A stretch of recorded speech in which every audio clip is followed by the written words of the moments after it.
Hey everyone, Dustin here from Dustin's Travels. Where should you stay in Yellowstone National Park? Today we're going to talk about it.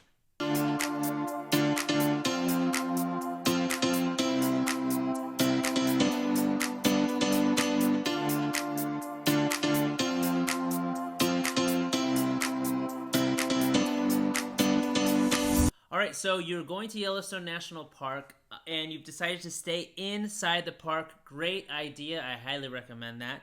So there's sort of two types of places you could stay inside Yellowstone National Park.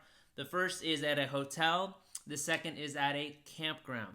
Today I'm going to talk a little bit more about the hotels, but really about the geographic location of where to stay, because that's, I think, going to be the most important. So there's like 5 main areas in Yellowstone that you can stay, and some of these areas have one hotel, some of them have multiple hotels.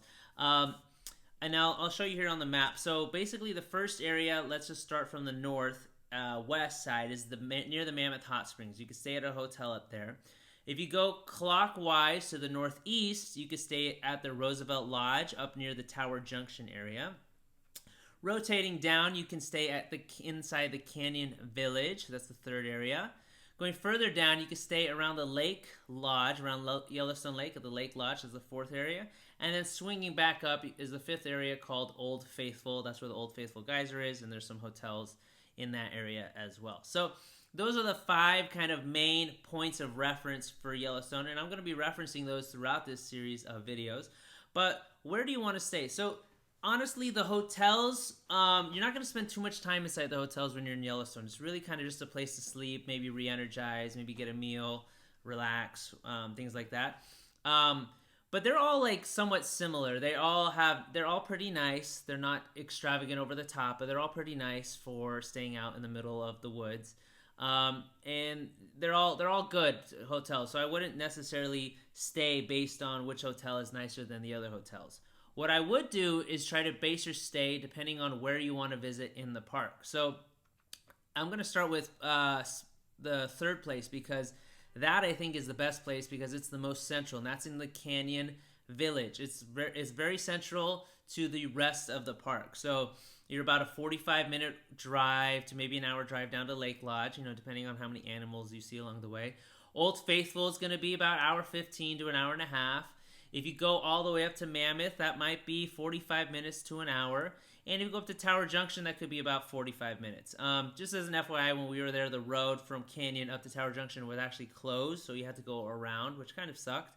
But we saw a lot of bears along the way, so that was kind of a nice, detour.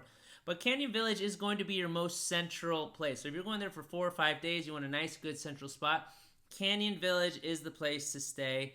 It's a good leap-off, good starting point.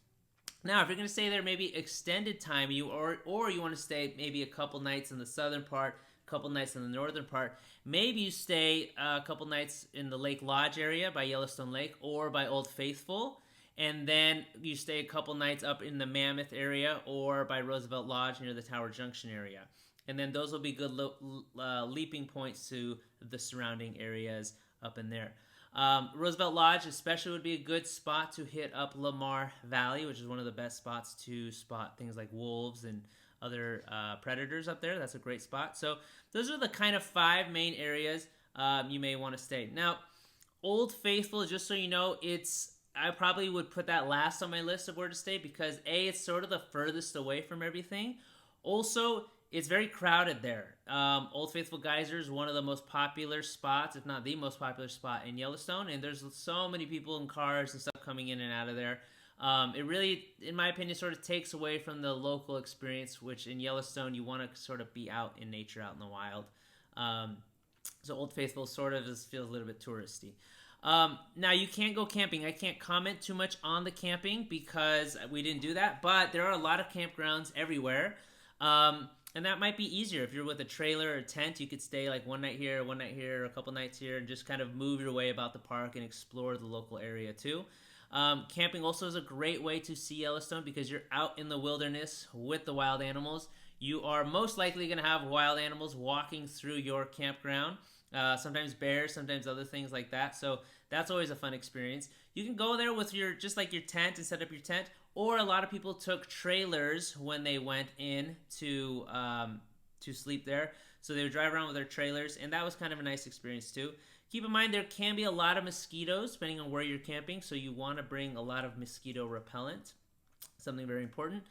Also, if you're going to take a trailer, you may want to also bring a smaller car. And the reason I say that is because the trailers can sort of be a little bit hard to navigate around the park if you're driving a big trailer.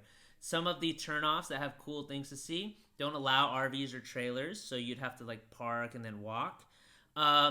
Also, a lot of places that you're driving, you're just going to see animals show up randomly, and people sort of pull to the side of the road, and there's some turnoffs, but the turnoffs sometimes aren't always that big. So if you're in a big RV or trailer, it's going to be harder to stop, going to be harder to pull off, it's going to be a little bit more challenging. So if possible, bring your like RV and trailer, but keep it at the campground, and then have a smaller car you can use to drive around and navigate throughout the day, if possible. If not, you can take your trailer around, but keep in mind the things that I told you. So that's where to stay in Yellowstone National Park. I hope this video helps you. In the next video, I'm going to talk about where can you see the best of the best animals in Yellowstone National Park.